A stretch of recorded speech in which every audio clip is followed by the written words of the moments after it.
Hello everyone. तो आप सभी कैसे हैं? सभी को हरे कृष्णा, राधे राधे। देखिए, हम अपने जो क्लासेस है उसको स्टार्ट करेंगे क्योंकि आपका जो एग्ज़ाम है वो दिसंबर में होने वाला है। तो जैसा आप सभी को पता है कि जब एग्ज़ाम दिसंबर में होने वाला है तो चीज़ों को हम अभी से पढ़ना स्टार्ट करेंगे, तभी चीज़ें क्या होंगी, सही से कंप्लीट हो पाएंगी। जैसा आप सभी को पता है कि उस बार हमने पढ़ाया था लेकिन बस हम सीडीपी को ही कवर कर पाए थे। तो इस बार हम कोशिश करेंगे कि आपको हम सीडीपी और जो भी चीज़ें हैं उसको सब कवर करने की कोशिश करेंगे और भी जितने भी सब्जेक्ट हैं उनको कवर करने की कोशिश करेंगे। तो मैं आज ऐसे ही मैंने पहले सोचा कि मैं आपको प्रैक्टिस सेट कराती हूँ, जैसे कराती हूँ वैसे ही कराएंगे। लेकिन मेरे पास एक बुक पड़ी थी जिससे मैं पढ़ी थी, तो मैं सोची कि क्यों ना इस बुक से पहले हम जो आपके इम्पॉर्टेंट फैक्ट है उसको समझा दें। जैसे क्या होता है कि जब हम प्रैक्टिस सेट करते हैं तो उसमें जैसे आपका कोई चीज़ें आ गई, जैसे संज्ञानात्मक विकास। अगर मैं संज्ञानात्मक विकास कहती हूँ तो आपको ये नहीं पता होता है कि संज्ञानात्मक विकास होता क्या है। अगर बीच में आ गया कि संज्ञानात्मक विकास से आ गया आपका अनुकूलन आ गया या आपका आत्मसात्करण आ गया, तो आखिर ये होता क्या है। जैसे समायोजन आ गया, तो हमने ये सोचा था सबसे पहले हम आपको ये बताएंगे कि आत्मसात्करण क्या होता है, समायोजन क्या होता है। उसके बाद जैसे आपका समायोजन समायोजन हो गया आपका, फिर उसके बाद अनुकूलन क्या होता है, मतलब एडाप्टेशन क्या होता है, ऑर्गेनाइजेशन क्या होता है, इस तरीके की चीज़ों को, कॉग्निटिव डेवलपमेंट क्या होता है, इसको पहले हम कवर करेंगे। उसके बाद हम क्या करेंगे कि हम प्रैक्टिस सेट पर अपने चलेंगे तो आपको चीज़ें ज़्यादा समझ में आएंगी। अब ये आप मत सोचिएगा कि मैम आप ये पूरा बुक उठा के ले ली है तो ये हमें तो समझ में आएगा नहीं, आप पढ़ा देंगी। देखिए, यहाँ से मैं सारा बुक पढ़ाने वाली नहीं हूँ, बस यहाँ से मैं इसलिए बुक को ली हूँ ताकि आपको क्या है, जैसे कि आपको हेडिंग मिल जाए। जैसे बाल विकास क्या होता है, अब बाल विकास के बारे में मैं आपको अपने शब्दों में बताऊंगी और आप अपना नोट्स बना लीजिएगा। तो देखिए, पहला हेडिंग आप डाल लीजिएगा बाल विकास का परिचय। तो देखिए, बाल विकास क्या होता है, जब हम इसको बताएंगे तो आप वीडियो को क्या करिएगा, बंद करिएगा, बंद करके आप क्या करिएगा, लिख लीजिएगा। जो चीज़ें मैं बताऊंगी वो लिखिएगा, अपनी भाषा में लिखिएगा अगर आपको समझ में आ जाएगा। नहीं तो इस तरीके से किताब का तो आपको कभी नहीं समझ में आएगा। और मैं अगर नोट्स भी बना के देती हूँ आपको तो इसी तरीके से बना कर देंगे, वो आपको नहीं समझ में आएगा। तो जो चीज़ें हम बताते हैं, जैसे हम अब बस अपना हेडिंग यहाँ से देख कर डालिए और बाकी हम चीज़ें जो बताते जाएंगे आप करते जाइए, लिखते जाइएगा। और जहाँ पर हमने ब्लू से ये पॉइंट किया है, यही चीज़ें बस हम आपको बताएंगे क्योंकि यही चीज़ें हमें इंपॉर्टेंट लग रही हैं। बाकी आपकी जितने भी चैप्टर हैं सारे, मतलब चैप्टर को हम इसी तरीके से कवर करेंगे। तो चलिए अब हम देखते हैं अपना। जैसे आगे में आपका निगमन विधि आ गया, प्रयोजनशीलता आ गया, ये सारी चीज़ें जो भी हम उसको एक एक करके आपको बता देंगे ताकि आगे चल के आपको जब हम प्रैक्टिस सेट कराएं तो आप कभी हमसे यह ना पूछें कि मैम अनुकूलन क्या होता है या अडेप्टेशन होता क्या है। ठीक है, चलिए अब हम स्टार्ट करते हैं। सबसे पहले हम स्टार्ट करते हैं बाल विकास से कि बाल विकास क्या होता है। देखिए, बाल विकास का साधारण अर्थ क्या होता है, बालक का विकास। बालक जैसे आप बचपन में बालक रहे होंगे तो ये बाल विकास का मतलब ही होता है बालक का विकास। अब कैसे बालक का विकास, क्या चीजें होती हैं, देखिए बालक के जन्म से लेकर किशोरावस्था के अंत तक। जब बच्चा, जैसे आप जन्म लिए, तो जब आप जन्म लेते हैं वहां से लेकर कहाँ तक, किशोरावस्था तक जब आप पहुंचते हैं तो उसके अंत तक। ठीक है, जितनी भी सारी चीज़ें आपके अंदर होती हैं या जितने भी बदलाव आपके अंदर होते हैं वही हमारा क्या होता है, बाल विकास होता है। अब इसमें बदलाव क्या क्या हो सकते हैं, जैसे आपका शारीरिक बदलाव होता है, मानसिक बदलाव होता है, संज्ञानात्मक बदलाव होता है और आपका भाषाई बदलाव होता है। कैसे होता है ये भी देखेंगे हम। जैसे बच्चा जन्म लेता है, अब बच्चा जन्म लिया, ठीक है, चीज़ों को आप ध्यान से समझिएगा, थोड़ा टाइम टेकन होगा लेकिन आपको चीज़ें समझ में आ जाएंगी। इसके बाद आपको कोई चीज़ें पढ़ने की ज़रूरत नहीं होगी। ठीक है, सिर्फ हम अपने प्रैक्टिस सेट पर चलेंगे और वहाँ आपको समझ में आ जाएगा। प्रैक्टिस सेट में अगर आपको बाल विकास बोलते हैं तो आप समझ जाएंगे कि बाल विकास का मतलब मैम ने क्या बताया था। ठीक, अब देखिए यहाँ पे क्या है, बाल विकास का मतलब है कि बच्चे में जो बदलाव आए, कब से कब लेकर, जन्म से लेकर आपके किशोरावस्था के अंत तक। अब कैसे बदलाव आएंगे, जैसे कि आप जन्म लेते हैं, फिर आप धीरे धीरे बड़े होते हैं तो आपका शरीर बदलता है, आपका मानसिक, आपका विचार बदलता है, आपका संज्ञान बदलता है, आपका जो बोलने का तरीका होता है, आपके बोलने का तरीका बदलता है। आप जैसे जैसे मैच्योर होते हैं आपके बोलने का तरीका बदल जाता है। तो यही सारी चीज़ें जो बदलती हैं, ठीक है, यही सारी चीज़ें जो बदलती हैं वही हमारा क्या होता है, बाल विकास होता है। यही हमारा क्या होता है, विकास होना होता है। जैसे हम कहें ना हमारे अंदर विकास हुआ, हमारे अंदर विकास होने का मतलब क्या है कि जैसे हम चीज़ों को समझना सीख गए या हमारे शरीर हम बड़े हो गए, फिर उसके बाद हम मोटे हो गए, उसके बाद हमारे अंदर मैच्योरिटी आ गई, ये चीज़ें बदल गई, यही हमारा बाल विकास है। बस यही हमारा क्या है, बाल विकास है। अब आगे देखते हैं क्या है। आई होप आपको बाल विकास समझ में आ गया होगा।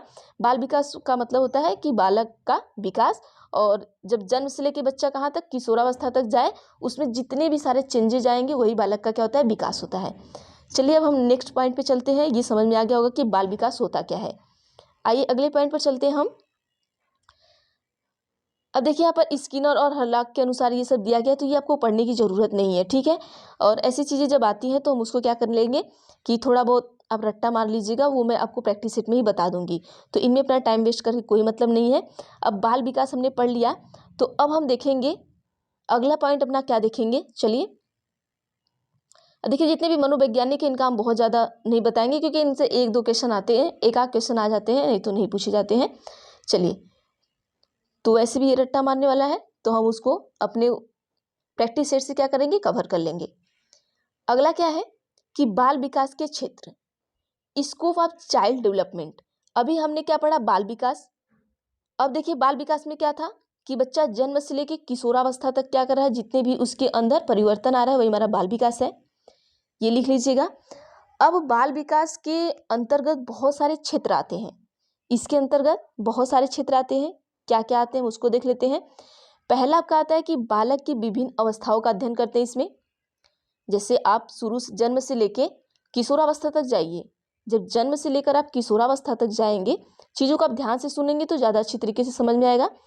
किशोरावस्था तक जाएंगे तो यहाँ पर हम क्या करेंगे कि बालक की विभिन्न अवस्था का, जैसे कि जन्म लिया तो क्या हो गया आपका, पूर्वावस्था हो गया, फिर बाल्यावस्था हो गया, फिर इस तरीके से जब जैसी अवस्थाएं होती हैं उसका हम इसके अंतर्गत क्या करते हैं, अध्ययन करते हैं बाल विकास में। दूसरा पॉइंट आपका क्या कह रहा है, एक पॉइंट तो ये आता है उसके क्षेत्र में, दूसरा पॉइंट ये आता है कि बाल विकास के सभी आयामों का भी हम अध्ययन करेंगे। इसमें किस किस चीज़ का हमें अध्ययन करना है बाल विकास में, कि बालक की विभिन्न अवस्था का। सीधा सा देखिए, नहीं समझ में आ रहा है तो सीधा सा मतलब है कि आप बाल विकास पढ़ रहे हैं, बाल विकास के अंतर्गत हमें क्या क्या पढ़ना है। तो पहला हम क्या पढ़ेंगे, बालक की अवस्था का अध्ययन करेंगे। दूसरा में हम क्या करेंगे, उनके आयाम का अध्ययन करेंगे। तीसरे में क्या करेंगे, बाल विकास में हम बाल विकास को प्रभावित करने वाले कारक को हम पढ़ेंगे। और चौथे में हम पढ़ेंगे व्यक्तिगत विभिन्नता को पढ़ेंगे। पांचवें में हम व्यक्तिगत मूल्यांकन को पढ़ेंगे। तो इतनी चीज़ें हमें पढ़ने के लिए देंगे यहाँ पर, ठीक है। इतनी चीज़ें हमें पढ़नी है किसमें, बाल विकास में। ये आपको समझ में आ गया होगा। अब आगे चलते हैं हम। अब देखिए क्या है, बाल विकास की अवधारणा क्या है। सबसे पहले थोड़ा सा इसको भी जान लेते हैं, तब उसके बाद बाल विकास की अवधारणा को देख के तब हम इनकी अवस्थाओं से स्टार्ट करेंगे। कहाँ से स्टार्ट करेंगे, इनकी अवस्था से स्टार्ट करेंगे। देखिए इतना हमें पढ़ना है बाल विकास में, ये चीज़ें आप नोट कर लीजिएगा अपनी कॉपी में कि क्या क्या पढ़ना है। अवस्था पढ़ना है, आयाम पढ़ना है, कारक पढ़ना है, और व्यक्ति विभिन्नता पढ़ना है, और एक नीचे ये दिया है, ठीक है, मूल्यांकन का पढ़ना है। अब थोड़ा सा हम क्या कर लेंगे, थोड़ा सा हम विकास की अवधारणा देख लेंगे कि क्या है। देखिए विकास में क्या आता है, विकास की अवधारणा में क्या आता है, देखिए एक आता है आपका वृद्धि और एक आता है विकास। क्या आता है, वृद्धि और विकास। ये दोनों शब्द आगे बढ़ने की ओर क्या करते हैं, इंगित करता है आपको। तो देखिए इसलिए अक्सर दोनों शब्द एक दूसरे के क्या समानार्थक हैं। पूछता है कि वृद्धि क्या है और विकास क्या है, इस तरीके से आपको पढ़ना रहता है। वृद्धि और विकास जैसे पढ़ते हैं तो सिंपल सा आप समझ लीजिएगा। वृद्धि जो होता है क्या होता है, देखिए ये दोनों तो एक दूसरे के समानार्थक हैं, कि विकास का मतलब भी वही होता है वृद्धि का, बस इसमें थोड़ा माइन्यूट सा क्या आता है, अंतर आता है वृद्धि और विकास में। वो क्या अंतर आता है, चलिए हम देखते हैं। देखिए यह है ना, मनोवैज्ञानिक दृष्टिकोण से कुछ मौलिक अंतर है इसमें। लिखिएगा आप कि मनोवैज्ञानिक दृष्टि से इसमें क्या है, मौलिक अंतर है। वृद्धि विकास सतत प्रवाहित होने वाली प्रक्रिया है जो जन्म के पूर्व से ही प्रारंभ हो जाती है। ये वृद्धि और जो विकास होता है हमारा, ये जन्म के पहले ही हमारा क्या होता है, स्टार्ट हो जाता है। गर्भावस्था से मृत्यु तक व्यक्ति में निरंतर परिवर्तन क्या होता है, होता रहता है। आप सभी को पता है कि जैसे ही बच्चा पेट में जन्म लिया वहां से लेके जब तक बच्चा मरेगा नहीं तब तक उसमें अलग अलग तरीके के परिवर्तन होते रहते हैं, ठीक है। और इन परिवर्तनों में केवल शरीर का अंग विकास नहीं होता है, लेकिन अलग अलग चीज़ें भी होती हैं। क्या आप अगर जन्म लिए हैं तो क्या आपका सिर्फ शरीर बढ़ रहा है, ऐसा तो नहीं है। आपके क्या है, आपके मस्तिष्क भी बढ़ रहे हैं, आपका समाज में भी अलग अलग विकास हो रहे हैं, फिर उसके बाद आपके संवेग में विकास हो रहे हैं। तो इस तरीके की अवस्थाएं होती हैं। तो अब आइए हम नीचे थोड़ा सा देख लेते हैं। चलिए कि हम इसे विभक्त करते हैं। परिवर्तन ये हमारा जो है तो दो तरीके से करेंगे। एक मात्रात्मक परिवर्तन होता है हमारे अंदर, एक गुणात्मक परिवर्तन होता है। ये समझिएगा कि आप जब जन्म लिए, जन्म से लेकर मृत्यु तक आप में बहुत सारे परिवर्तन होते रहते हैं। तो ये दो परिवर्तन होते हैं जो निम्नवत है। पहला क्या है, मात्रात्मक परिवर्तन, दूसरा क्या है, गुणात्मक परिवर्तन। मात्रात्मक परिवर्तन में जैसे आप जन्म लिए तो आपकी लंबाई बढ़ रही है, आपका वजन बढ़ रहा है, ये आएगा। और गुणात्मक परिवर्तन में क्या आएगा कि भाषा सीख रहे हैं आप, क्षमता में परिवर्तन आपके हो रहा है, गामक कौशल का विकास हो रहा है। तो ये हमारे क्या आएगा, गुणात्मक परिवर्तन में आएगा। परिवर्तन कितने तरीके के हो गए, जैसे पूछता है ना कि विकास और वृद्धि, दो तरीके से ऐसे करके दे देता है, इधर विकास लिख देता, इधर वृद्धि लिख देगा। तो पूछता है कि विकास में कौन से परिवर्तन होते हैं, वृद्धि में कौन से परिवर्तन होते हैं। तो ये अभी आपको आएगा, हम आगे बताएंगे। इसको बस समझ लीजिए कि परिवर्तन क्या होता है। दो तरीके का परिवर्तन होता है, पहला मात्रात्मक परिवर्तन, दूसरा क्या होता है आपका गुणात्मक परिवर्तन होता है। मात्रात्मक में क्या आ जाता है, जैसे लंबाई बढ़ना, वजन बढ़ना, ये हो गया जो मात्रा में बढ़ता हो आपका। और गुणात्मक में जैसे कि भाषा हो गया, क्षमता हो गया, गामक कौशल हो गया, ये सारी चीजें आपकी परिवर्तन में आती हैं। अब हम देखिए यहाँ पर, चलिए देखते हैं अगला। चलिए अब हम विकास के आयाम को पढ़ लेते हैं। जैसे हमने यहाँ पर आपको दिखाया था, एक सेकेंड, ये हमने दिखाया था ना, विभिन्न अवस्था आयाम, ठीक है। तो सबसे पहले हम विकास के आयाम को पढ़ेंगे, फिर उनकी अवस्थाओं को पढ़ेंगे। तो चलिए विकास के आयाम को हम पढ़ लेते हैं। विकास के आयाम में है क्या, देखिए जो मैं चीज़ें छोड़ रही हूँ ना वो आपके लिए बहुत ज़्यादा इंपॉर्टेंट नहीं है, इसलिए हम बता नहीं रहे हैं, क्योंकि ये सिर्फ मनोवैज्ञानिक है, तो इन्हें पढ़ के अपना दिमाग नहीं खराब करना है, ठीक है। देखिए विकास के आयाम क्या क्या होते हैं। विकास क्या, हमने आपको बता दिया कि जैसे आप में जो भी परिवर्तन हो रहा है वही आपका विकास है। आप बढ़ रहे हैं, आपकी लंबाई बढ़ रही है, आप में मैच्योरिटी आ रही है, आप लोगों से बात करने का तरीका चेंज हो रहा है, समाज में रहने का तरीका चेंज हो रहा है, ये आपका विकास है। तो इसके आयाम क्या क्या हैं। तो देखिए आयाम का मतलब यही है कि शारीरिक विकास, ठीक है। इसमें क्या क्या विकास होता है, शारीरिक होता है, भाषात्मक, अपने आपके भाषा का विकास होता है, आपके नैतिक का विकास होता है, आपके मानसिक का विकास होता है, संवेगात्मक विकास होता है, और समाज का विकास होता है। तो विकास में ये इतने आयाम आते हैं आपके, क्या क्या आते हैं आपके, ये याद रखिएगा। शारीरिक विकास, सामाजिक विकास, संवेगात्मक विकास, मानसिक विकास, नैतिक विकास और भाषात्मक विकास। इसको नोट कर लीजिएगा अच्छे से, विकास के विभिन्न आयाम डालकर हेडिंग, ठीक है। अब ये आयाम के बारे में आप जान गए। तो अब हम यहाँ पर देखेंगे बाल विकास की अवस्थाएं। अब हम आते हैं अपने मेन पॉइंट पे, जहाँ से हमें ज़्यादा क्वेश्चन पूछे जाते हैं। चलिए बाल विकास की अवस्थाएं क्या होती हैं। तो देखिए अलग अलग मनोवैज्ञानिक है, वो अलग अलग तरीके से विकास की अवस्थाओं को बांटे हुए हैं। अब यहाँ हम देख लेना चाहते हैं कि मनोवैज्ञानिक द्वारा संपूर्ण विकास काल को कई अवस्था में क्या किया गया है, बांटा गया है। गर्भकाल से परिपक्वता की प्राप्ति तक प्रत्येक अवस्था में कुछ ऐसी विशेषता उत्पन्न हो जाती हैं जिनके कारण प्रत्येक अवस्था दूसरी अवस्था से भिन्न दिखाई देती है। जैसे क्या है, बच्चा जन्म लिया है, जन्म से थोड़ा 6 महीने बाद देखेंगे तो बच्चा क्या थोड़ा अलग दिखाई देता है। फिर 6 महीने बाद देखिए, साल भर बाद देखिए, 2 साल बाद देखिए, तो बच्चा क्या है, अलग अलग दिखाई देता है।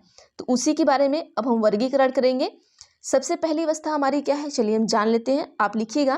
पहली अवस्था हमारी क्या है, प्रसव पूर्व काल है, ठीक है। पहली अवस्था क्या है, प्रसव पूर्व काल। इसमें देखिए दो तरीके का आता है, एक भ्रूणावस्था आता है। भ्रूणावस्था कब से कब तक होता है, ये गर्भाधान से कितना तक होता है, 8 सप्ताह तक। गर्भाधान से 8 सप्ताह तक ये क्या चलता है, हमारा भ्रूणावस्था चलता है। अब दूसरा क्या इसमें आता है, गर्भावस्था आता है। मतलब प्रसव पूर्व का मतलब आपका होता है कि बच्चा जब जन्म नहीं लिया है उसके पहले, जब माँ के वो पेट में है तब की बात ये कर रहा है। और ये गर्भावस्था 8 सप्ताह से जन्म तक चलता है। मतलब जब 8वां सप्ताह माँ को लगता है तभी से लेकर ये जन्म तक चलता है, ठीक है। अब हम आते हैं उसके बाद, सबसे पहले जब बच्चा जन्म ले लिया तो बच्चा कहाँ आ गया, शैशवावस्था में आ गया। बच्चा जैसे ही जन्म लिया कहाँ आया, शैशवा काल में आ गया। अब शैशवा काल में आने को बच्चे को क्या कहते हैं, जब बच्चा देखिए पहला क्या आता है आपका, नवजात काल आता है। नवजात काल में बच्चा क्या होता है, जन्म से 15 दिन तक जब बच्चा रहता है उसको हम क्या कहेंगे, नवजात काल कहेंगे। शैशवा काल कब कहेंगे, 15 से 2 वर्ष तक। तो क्वेश्चन क्या पूछता है आपका कि शैशव काल की अवस्था क्या है, तो 15 से 2 वर्ष तक, मतलब 15 दिन से लेकर आपकी 2 वर्ष तक की शैशव काल की अवस्था होती है।